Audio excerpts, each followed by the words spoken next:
रोहित तो दुनिया को ट्रोल कर रहा है, रोशन रोहित तो पूरे महिलाओं को ट्रोल कर रहा है, रोशन रोहित तो पूरे समाज को ट्रोल कर रहा है। रोशन रोहित को कौन ट्रोल? रोहित के लिए ये नहीं है कि रोशन रोहित सिर्फ अश्लील गाना ना गाए, हमारी आवाज सभी के लिए है कि जो लोग अश्लील गाना गा रहे हैं सभी को बैंड किया जाए।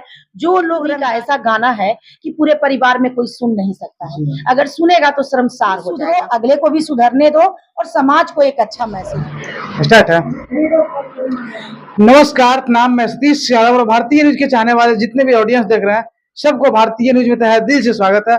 और भी हमारे साथ नारायणी शक्ति फाउंडेशन के अध्यक्ष सरिता मैम है, इनसे तमाम ऐसे मुद्दा पे बातचीत करेंगे। मैम कैसे हो? आपको भारतीय न्यूज में तहे दिल से स्वागत है। नारायणी शक्ति फाउंडेशन में आपका भी स्वागत है। अच्छा मैम, सबसे पहला प्रश्न मैम रहेगा कि मैम रोशन रोहित जो मगही के किंग कहे जाते हैं, बहुत ही मगही के उभरते हुए सिंगर हैं मैम, उनका कुछ दिन पहले आप उनके पक्ष में बोलते थे, मैम अचानक उनके मतलब विरोध में है जो उनके बाइट देने लगे, क्या कुछ कारण है मैम? देखिए, जैसा आपका कर्म होगा वैसी बातें होगी।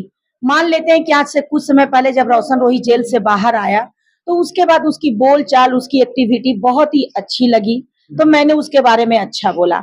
अब कुछ दिन बाद जैसे ही समय बीतता है अचानक रंगदारी सॉन्ग बजने लगता है, और रंगदारी सॉन्ग भी कुछ इस तरह से बजाया जाता है कि जिस पीड़िता के समस्या को लेकर वो जेल गया था उसी पीड़िता को मतलब इनडायरेक्ट संगीत के माध्यम से धमकी देते हुए पाया गया। तो मान लेते हैं कि हम लोग सब अनुभवी लोग बैठे हुए हैं, यदि आप किसी भी दिमाग को लगाकर आप अगर गलत तरीके का बयानबाजी करते हैं, गलत मैसेज समाज को देते हैं, मान लेते हैं कि आज से कुछ समय पहले वो अश्लील सॉन्ग बजा रहा था, उसके बाद वो रंगदारी सॉन्ग बजाने लगा, मान लेते हैं वो रंगदारी सॉन्ग बजाकर वो समाज को क्या देना चाहता है, और इनडायरेक्ट कहीं ना कहीं उस बच्ची को वो टारगेट कर रहा है जिस बच्ची को लेकर उसका मामला क्रिएट हुआ था। तो निश्चित सी बात है कि जब निंदा का कार्य करेगा तो निंदा ही करेंगे। देखिए दोस्तों, सरिता मैम का कहना है कि रोशन रोहित का जितना भी मैम गाना आ रहा है डायरेक्ट तो नहीं कह सकते, लेकिन इनडायरेक्ट है जो किरण सिंह को टारगेट किया जा रहा है। मैम ये चीज को आप कैसे बोल सकते हैं कि इनडायरेक्ट है जो किरण सिंह को टारगेट किया जा रहा है? देखिए, वो हम ही नहीं बोल रहे हैं, हमारे पास आज बहुत सारे किरण के ऐसे जो प्रशंसक हैं जो किरण के सपोर्ट में हैं, सभी लोग हमारे पास कॉल करते हैं। आज भी हमारे पास कॉल आया है कि मैम कहीं ना कहीं ये किरण दी को टारगेट किया जा रहा है। देखिए, समझदार लोगों की कमी नहीं है और इन लोगों का मामला सोशल मीडिया पे चल रहा है, सारी बातें सभी समाज सारे पब्लिक को पता है।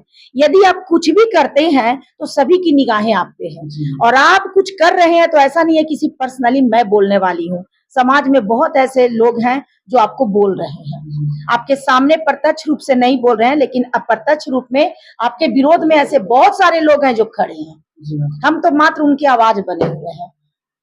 जी, मैं रोशन से जब पूछा गया मैम कि मतलब जिससे आपका विवाद होता है उनको इस वीडियो के माध्यम से क्या कहिएगा, तो वो बोले कि वो भी अपना काम करे, हम भी अपना काम कर रहे हैं, उससे हमको कोई मतलब नहीं है। तो आप कैसे करें मैम कि उनको टारगेट कर रहे हैं? देखिए, आप अपना काम करें, हम भी अपना काम करें, ये क्या काम करें? आप रंगदारी परसेंगे, आप समाज को रंगदारी सिखाएंगे, आप कहीं ना कहीं आने वाले युवा जनरेशन के आप रोल मॉडल बन चुके हैं, आपको लोग देख रहा है, बच्चे देख रहे हैं, आपसे लोग बहुत कुछ सीख रहे हैं, तो आप रंगदारी देंगे?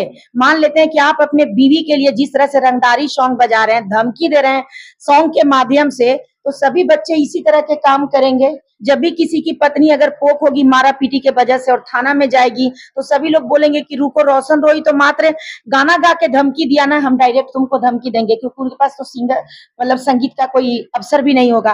तो आप देने क्या जा रहे हैं समाज को? आप बहुत ऐसी गलतियां कर रहे हैं जो हमारे समाज भटकाव में जा सकता है। मान लेते हैं कि इनको अभी बेल मिला है और पूरा ये तमाशा कर दिए हैं कि ये केस ही जीत गए हैं, तो क्या ये केस जीत चुके हैं? ये सभी लोगों को पता है कि कोई व्यक्ति जेल जाता है तो उसका बेल भी होता है, बेल होने का मतलब है कि आप केस जीत गए। आज भी किरण की संघर्ष और लड़ाई बनी हुई है, जब तक आप इज्जतपूर्ण किरण को नहीं अपनाते हैं, अपने गलतियों को आप रियलाइज नहीं करते हैं, तब तक आप कटघरे में हैं। आप बाहर रहकर जिस तरह से रंगदारी सॉन्ग बजा रहे हैं, तो क्या आपको लग रहा है कि ये आपको नजरअंदाज किया जा रहा है? बिल्कुल नहीं, आप अपने पैर पर कुल्हाड़ी मार चुके हैं और बहुत जल्दी इसका रिजल्ट लोगों को देखने को मिलेगी, क्योंकि जितना ये रंगदारी सॉन्ग बजाए हैं सब कहीं ना कहीं जाकर सबूत रूप में इकट्ठा हो रहा है।